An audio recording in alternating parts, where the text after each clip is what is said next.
In this video we are going to discuss how to check the joystick.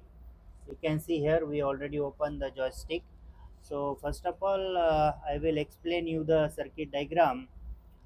This is our CT3, means this is the control cabin, operator cabin, all these box. Okay, this is the joystick. Inside the joystick circuit diagram, this is the potentiometer. You can see this is the potentiometer for the sleeving, and this is the potentiometer for the luffing and luff out. No, sorry, this is the potentiometer for luff in. Okay, luff in and luff out, and this is the potentiometer for the sleeving left and sleeving right. So as you see that this is our control cabinet, and this is the uh, CT2 inside your main control cabinet. This is our main controller. Okay, this is the MPC, this is the card, this is the electronic card. So from the joystick the signal will transfer to this card. Okay, and accordingly our luffing and luff out operation will be happen. So I will just explain you, if suppose there is a problem with our joystick, so how to check. Okay, so you can see this line 303 is the 0 volt, and this is the potentiometer. So 303 is the 0 volt. This is, we can say that, common line. And if you see this number 2 line, you can see this number 11, that G302 is the 6 volt. If you move your joystick lever like this, you can see here, like this lever, luff in like this is the neutral position. If you move this lever luff in, okay, so 0 to 6 volt will be transferred. If you move half, if you want to full operation, so you can see in the diagram, 0 is the common. So from 0, if full operation, 301 12 volt should be, you will get from 0 to 12. Okay, 12 volt. And if you have half operation, that is the slow operation, so 0 to 6 volt.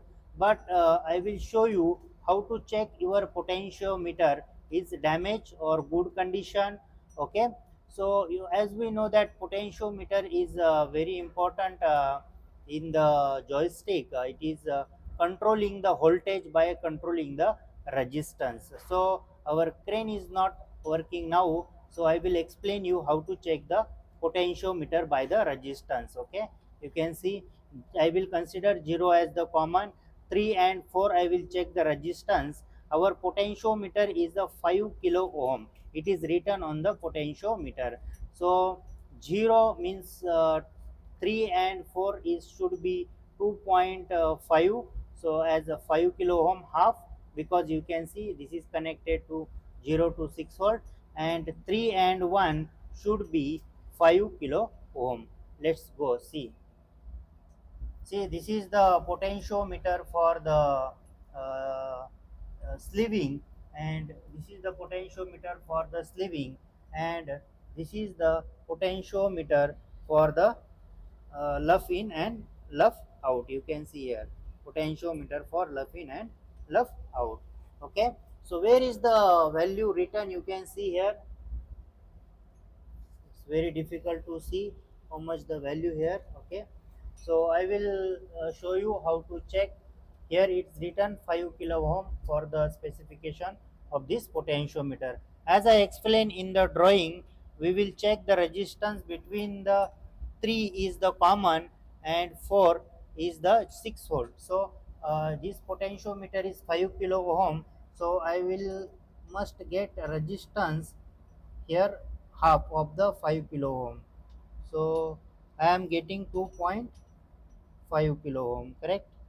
No, sorry, it's touching 2.5 kilo ohm. Okay, 3 and 4, it means this halfway is okay. Now I will check with the 3 is the common and 4. Okay, sorry, 1, 4 and 1, 3 and 1. So I must get 5 kilo ohm. Okay, I am getting the 5 kilo ohm. So my sleeving left and right potentiometer is also Okay, same time I can compare like this. So I will check first 3 and 4. You can see here 3 and 4. Okay, is getting show in multimeter 2.5. Okay, and then 3 and 1 should be 5. Sorry, 3 and 1 should be 5 kilo ohm. It means both potentiometer is okay. So I need to check only all connection. Potentiometer is okay. So our sleeving for problem may be rectify. Okay, thank you very much.